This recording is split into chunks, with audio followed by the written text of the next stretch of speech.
100% नैसर्गिक पद्धतीने लागवड केलेला बन्सी गहू. आपण आलो आहेत धानोरा, तालुका धरणगाव, जिल्हा जळगाव येथील प्रगतिशील प्रयोगशील नैसर्गिक शेतकरी. सर, तुमचं नाव? माझे नाव हरिविष्णू पाटील. हरिविष्णू पाटील यांच्या राहणार धानोरे, तालुका धरणगाव.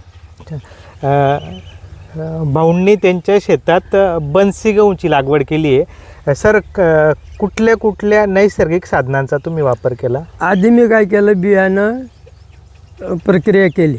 त्याच्यात गूळ, गार, शेण आणि बेसन पीठ आणि गोमूत्र असं बीज प्रक्रिया केली. त्याला सावलीत वाढवलं, नंतर पेरणी केली.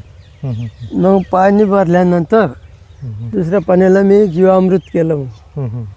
असं तासाने टाकून दिलं ते. अच्छा, जीवामृतचा वापर किती वेळेस केला तुम्ही ह्या गव्हाला? 2 वेळेस. अच्छा, 2 वेळेस. 15 दिवस. रासायनिक खताचा नाही, शून्य वापर. शून्य वापर.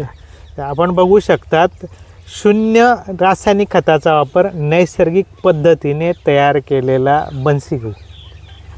पानाची साईज बघू शकतात. हो, पान किती मोठं आहे. याच्या अगोदर तुम्ही केलं होतं? मग आपण प्रशिक्षण दिलं होतं. हा पहिलाच वेळा आहे केले.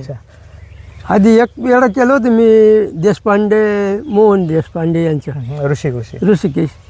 त्यालाही त्यावेळेस मी 25 किलो रासायनिक आणि 25 किलो सेंद्रिय केलं होतं. तर रासायनिकपेक्षा मला 1 क्विंटलने तो जास्त आला होता. आणि त्याची लांबी लांब होती आणि रासायनिकची लांबी होती ना दाण्याची, आखूड होते.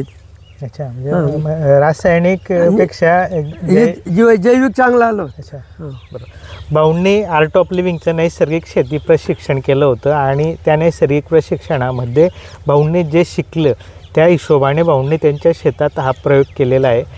आपल्याला पण आपल्या शेतीतील खर्च कमी करायचा असेल, कमी खतात कमी खर्चात उत्पन्न घ्यायचं असेल, तर आपण पण नैसर्गिक शेती प्रशिक्षण करून ज्या पद्धतीने भाऊ नैसर्गिक पद्धतीने गहूचे उत्पन्न घेत आहेत त्या पद्धतीने आपण घेऊ शकतात. ओके, धन्यवाद.